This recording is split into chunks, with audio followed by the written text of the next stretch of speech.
Take a look at this in Revelation chapter 19. Revelation 19 from verses 11 to 21. When Messiah returns, the people are going to run from Messiah. They're going to feel an earthquake, a giant worldwide earthquake, and they're going to be running. And they see him in his majesty and glory returning to the earth. When they see us caught up in the clouds with him, it's going to scare them. At that moment, they know they're damned. But once the city settles in the land that is now occupied by Edomites and crushes that fake city that's there now, and once the people, the true people of Yahweh, ascend with him to that land, people of the earth are going to turn around and stop running. And they're going to now realize their only hope is to conquer and destroy the people that occupy that land. And they're going to attempt to do that. Let's take a look, Revelation chapter 11 from, chapter 19 from verses 11 to verse 21. Notice what it says. And I saw heaven open, and behold, a white horse, and he that sat upon him was called Faithful and True, and in righteousness he doth judge and make war. His eyes were as a flame of fire, and on his head were many crowns. And he had a name written which no man knew but he himself. And he was clothed with a vesture dipped in blood, and his name is called the Word of Yahweh. And the armies which were in heaven followed him upon white horses, clothed in fine linen, white and clean. And out of his mouth goeth a sharp sword, that with it he should smite the nations, and he shall rule them with a rod of iron. And he treadeth the winepress in the fierceness and wrath of Al Shaddai. And he hath, on his vesture and on his thigh a name written, King of Kings and Lord of Lords. And I saw an angel standing in the sun, and he cried with a loud voice, saying to all the fowls that fly in the midst of heaven, Come and gather yourselves together unto the supper of the great Most High, that you may eat the flesh of kings, and the flesh of captains, and the flesh of mighty men, and the flesh of horses, and of them that sit on them, and the flesh of all men, both free and bond, both small and great. And I saw the beast and the kings of the earth and their armies gathered together to make war against him that sat on the horse and against his army. And the beast, notice that verse 19, I saw the beast and the kings of the earth and their armies gathered together to make war against him, that is Messiah, that sat on his horse and against his army. See, there's a gathering together, there's the preparation for war. And the beast was taken, that word taken meaning captured, and with him the false prophet that wrought miracles before him, with which he had deceived them, which he deceived them that had received the mark of the beast, and them that had worshipped his image. And these were both cast alive into a lake of fire burning with brimstone. And the remnant were slain with the sword of him that sat upon the horse, which sword proceeded out of his mouth, and all the fowls were filled with their flesh. This is the first resurrection. It's going to be a war. And the people that are led by the beast and the false prophet, that is the religious leaders. See, beast and false prophet are two entities. They're more than just two individuals. They're two entities. Beast being the Roman church and false prophet being false Christianity, evangelical Christianity, if you were. They're going to be leading the earth through the United States. They are controlling the earth. The earth is following the lead of the United States, which is being led spiritually by the beast and the false prophet and the dragon. If you recall, the Bible describes the United States as looking like a lamb, but speaking like a dragon. Looking like a lamb, I beheld a beast which came up out of the earth, the Bible says. And he had two horns like a lamb, and he spake as a dragon. That's Revelation 13:11. So you have the dragon, the beast, and the false prophet through the United States deceiving the earth. You have people dying to come to the United States, literally. And why? Because the United States is doing such dirt in these people's home countries and squeezing them economically in such a way that they flee their own country to come here to the United States. And then they treat them like dirt when they try to get here. Speaks like a dragon, led by the beast and the false prophet. So there's going to be a war. Again, let's take a look at Revelation chapter 16 while we still have some time. Revelation chapter 16. I'm not going to go any more than an hour today just because of the time. Of the recording time. I don't even know if we're going to be able to record that. But Revelation chapter 16. I'm going to start at the 6th plague. The 6th plague is this gathering together. And I just want to stress, the plagues affect the lost. They don't affect the redeemed. But as the lost are receiving these plagues, they try to attack the redeemed. And that's what we're going to see. As Abel was more angry instead of repentant upon the rejection of his worship, so now the heathen will become more and more angry as the Father's Spirit withdraw from them. He said, my spirit shall not always strive with man, yet he is also flesh. That is why when we read Revelation 22, the announcement said, the time is at hand. He that is unjust, let him be unjust still. He that is filthy, let him be filthy still. Because as the Father's Spirit is withdrawing from certain people, he's redoubling himself on others.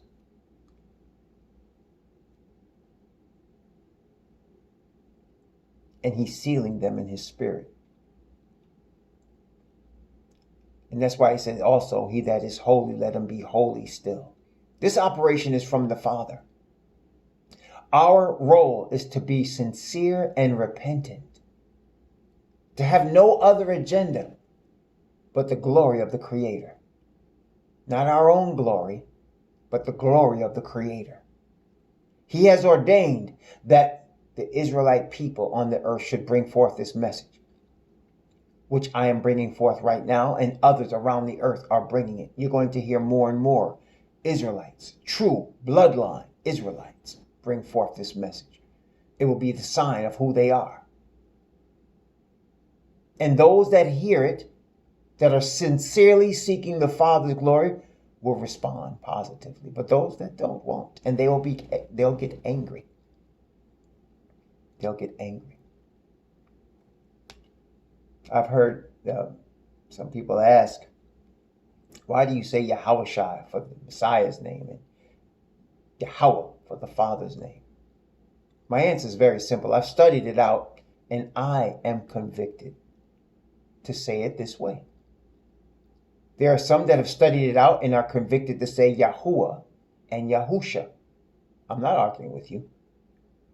But there are some that get angry at my pronunciation, trying to make me say it the way they say it. Watch that spirit. Be careful with that spirit. That is not the Spirit of the Father. If I am saying it wrong and I want to give the Father glory, believe me, he will let me know. And I will say it correctly. If you are saying it incorrectly, saying Yahuwah and Yahusha, and he wants you to change, how will you change if you're getting angry at me for not saying it the way you say it? Be careful of that spirit. Be careful of that spirit. It is not the Spirit of the Father.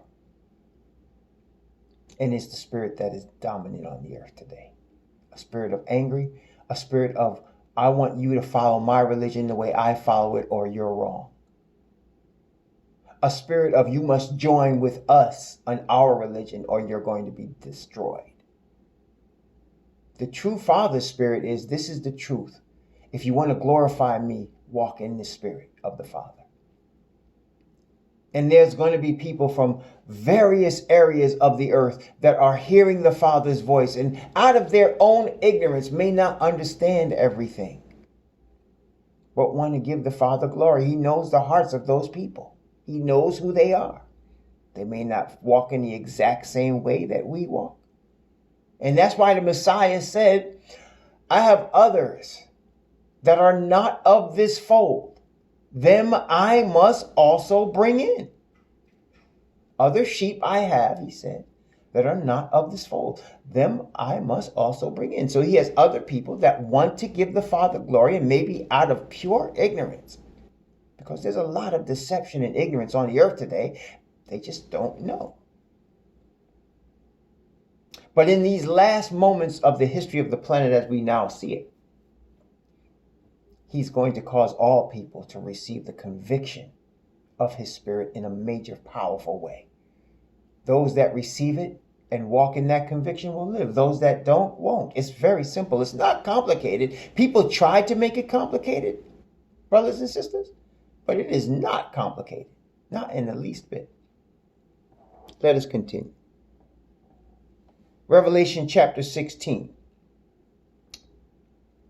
So let's read from the sixth seal, the sixth plague, which is the gathering together for the final destruction, which is what we also read in verse there in chapter 19, where it said, and the beast and the dragon gathered their armies together. That's what's going on here in the sixth plague. Take a look. Revelation chapter 16 from verse 12, reading from verse 12 down to verse 16, the sixth plague. And the sixth angel poured out his vial upon the great river Euphrates, and the water thereof was dried up, that the way of the kings of the east might be prepared. And I saw 3 unclean spirits like frogs come out of the mouth of the dragon, and out of the mouth of the beast, and out of the mouth of the false prophet. For they are the spirits of devils working miracles, which go forth unto the kings of the earth and of the whole world, to gather them to the battle of that great day of Al Shaddai. Behold, I come as a thief. Blessed is he that watcheth and keepeth his garments, lest he walk naked and they see his shame. And he gathered them together in the place called in the Hebrew tongue Armageddon. So now, brothers and sisters, we can see here that one of the plagues is the 3 unclean spirits. When it talks about the river Euphrates being dried up, river Euphrates is a representative of Babylon, because river Euphrates used to flow right through the middle of ancient Babylon. And in fact, drying up the river is a symbol, because we can tell, because when the Most High brought us, our fathers, into the promised land the first time, all those thousands of years ago, they walked across the Jordan River on dry ground, if you recall.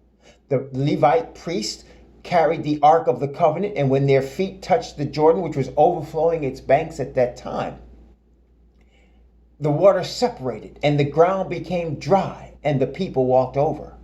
And the nations that saw them coming were terrified, because they knew what that meant.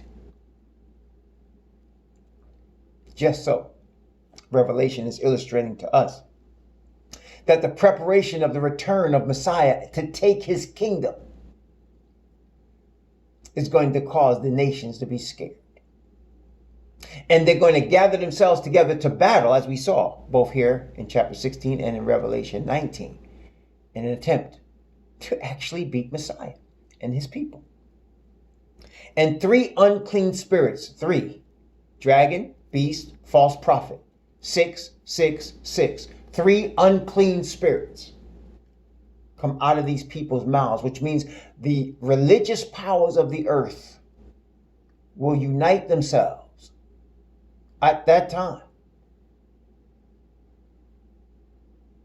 And they will attempt to kill the chosen people for their own survival. You see, brothers and sisters, once Messiah was resurrected and his Spirit of the Father settled on the apostles and on the disciples of Messiah in the first century, the people that were not of the Father's Spirit did not receive that Spirit. And the religious leaders, especially at that time, those in the Sanhedrin and the Sadducees and the religious leaders and scribes, were very angry, because they saw these people receive of a spirit that they didn't have. They saw these people not only receive of a spirit that they didn't have, but they also saw them perform miracles with that spirit. The same thing is going to happen today. There's going to be a spirit on the redeemed that the lost simply will not have. And the religious leaders of today are going to recognize that there's a spirit on the Father's chosen, that they don't have. They're not going to repent. They're going to get angry. And they're going to want to destroy the people that have the Father's Spirit, because it's really the devil against Messiah and the Father. Because it's really a Satan spirit recognizing Father's Spirit and Messiah's image in the people and wanting to kill that. That's really what we come down to. It's always a spiritual battle, brothers and sisters. The spiritual battle is the formation, foundation of all battles on the earth. So he gathered them for Armageddon. And the seventh plague is their destruction, as Revelation 19 pointed out. So you have the first resurrection. And there was a question Isha Batak asked, and it was a good question. She asked, is the 1/6 and the 1/3 representative of only the people that are on the earth now, or is that people of on time? The 1/6 of the heathen and the 1/3 of the Most High's people. You know, I don't want to guess, so I don't know. I'm going to say plainly, I don't know. And I don't want to guess. Neither do I want to hear anybody else's guesses. So those on YouTube, please don't send your theories. And I mean, that's what they are, theories. People get caught up in their theories. They're not convicted, and they run with 1 or 2 verses, and they think they had knowing something. I don't want to guess.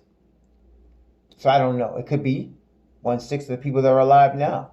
It could be 1/6 of all the heathen from all time, because there are some that are going to be saved from previous generations that have died.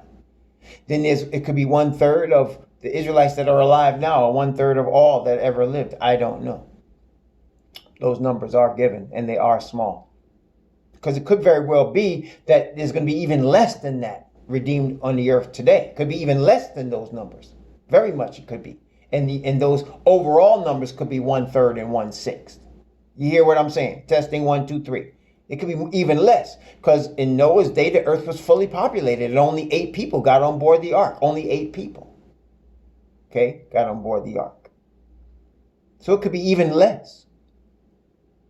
And the whole world is deceived. The remnant is a very extremely small number. Even if you have just 144,000 and nobody else with them, which you will have people with them. But you're talking about 144,000 people on an earth that has billions of people. There are 300 million people in just the United States alone. 300 million. And we're talking about, you're comparing, let's round that number, 100,000 versus 300 million. Okay, let me just do a little math for you. 1/10 of 300 million, 1/10 is 30 million. 1% of 300 million is 3 million. We're talking about 144,000. We're talking about less than 1/10 of 1% of less than 1/2 of 1/10 of 1% of the United States population, much less the world population. It's a very small number. Very small. Okay? And represents exactly the way Noah represented the earth at that time.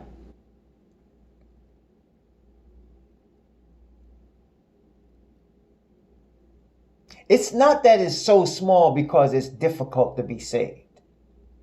It's so small because the pride of man is powerful. Just as the pride of Satan to think he can overcome the Creator and take his throne is powerful and foolish. The pride of man is deep. It's deep. So deep that they will not repent, but instead go the opposite direction and attack. Especially this is true among the sons of Japhet. The sons of Japhet, which we call Caucasian, which they call themselves white people, the sons of Japhet have been dominating this earth. They have been, quote unquote, discovering things for 2,000 years. They discovered, quote unquote, Egypt and tried to destroy or deface the images that did not look like them. They discovered Alexandria, Egypt, which is named after a Greek Alexander. Columbus discovered America and murdered, killed, raped, pillaged. They've been discovering things a long time. And so when the city comes upon the earth and the Father brings Messiah and the redeemed are in the city and the city is on the promised land, they're going to try to discover the New Jerusalem. But what they're really going to discover is their destruction. Because pride is a very powerful thing. That's why surrender to the Father and His Spirit is the vital thing that will cause us to be obedient. Because it's the opposite of pride. Second resurrection. So we look, all of these scriptures I showed you was first resurrection scriptures. We're just reviewing. And I want to give you one more, oh man, I don't know. I'm going to give you one more example before we go to Ezekiel 38.